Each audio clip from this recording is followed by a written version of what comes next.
ধন্যবাদ। বসো।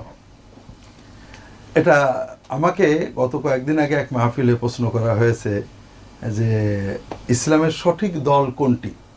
তুমি তো মতবাদ বলেছো, ওখানে দল বলেছে,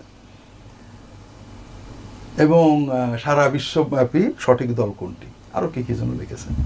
তাই বললাম যে সঠিক দল একটা আছে, নাম কি বলবো? সে বলেন। আমি একটু দেরি করলাম, পরে বললাম একমাত্রই সঠিক দল আমার জানা আছে, সেই দলের নাম ইসলাম। এখন সবাই তো আশাহত, ভাবছিল কোনো পক্ষের দলের নাম বলবো। কথা বুঝেছো? দলাদলি ইসলামে হারাম। আমাদের একটাই দল আছে, সেটার নাম হলো ইসলাম। যে ব্যক্তি নিজেকে মুসলমান দাবি করছে সে আমার দলের, এবং তাকে আমরা বিচার করব তার আমল দিয়ে। একজন নামাজ পড়ে আলহামদুলিল্লাহ সে ভালো, সে কি অমুক দলের মাধ্যমে না তমুক দলের মাধ্যমে নামাজ পড়েছে, এটা আমার বিচার না, সে নামাজ পড়েছে কিনা এটা বুঝেছে। কথা বলেছো? ঠিক তেমন আরেকজন লোক রোজা রাখে, একজন লোক দাঁড়িয়ে রাখে, একজন লোক আল্লাহর পথে দান করে, একজন লোক এতেকাপ করে। যে যত বেশি ইসলাম পালন করে সে তত বেশি আমার প্রিয়, সে আমার দলের আরো কাছে। এখন তুমি মতবাদ সম্পর্কে প্রশ্ন করেছো।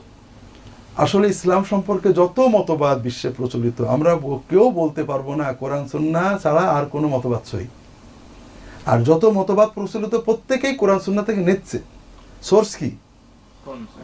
নিচ্ছে কে? আমার মতো মানুষ। এই মানুষগুলোর ভিতরে কোনো নবী আছে কিনা? নবী আছে?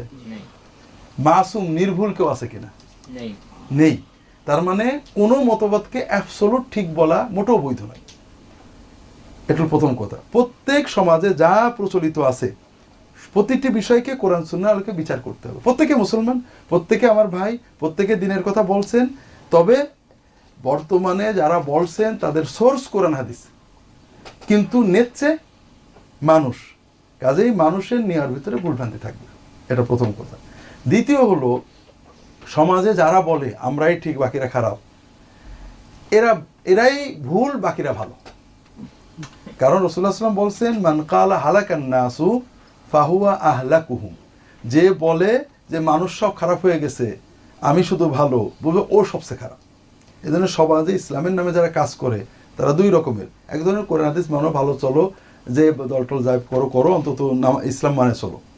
এদের কথা ভুল হতে পারে, ঠিক হতে পারে। আর যারা বলে ভাই যাই বলো, নামাজ রোজা যাই করো, এই দলে না আসলে, এই হুজুরের মুরিদ না হলে, এই দলে না গেলে, এই ঈদে না গেলে তোমার কাম হলো না, তাহলে বুঝবা যে ওর থেকে 100 মাইল দূরে থাকবা।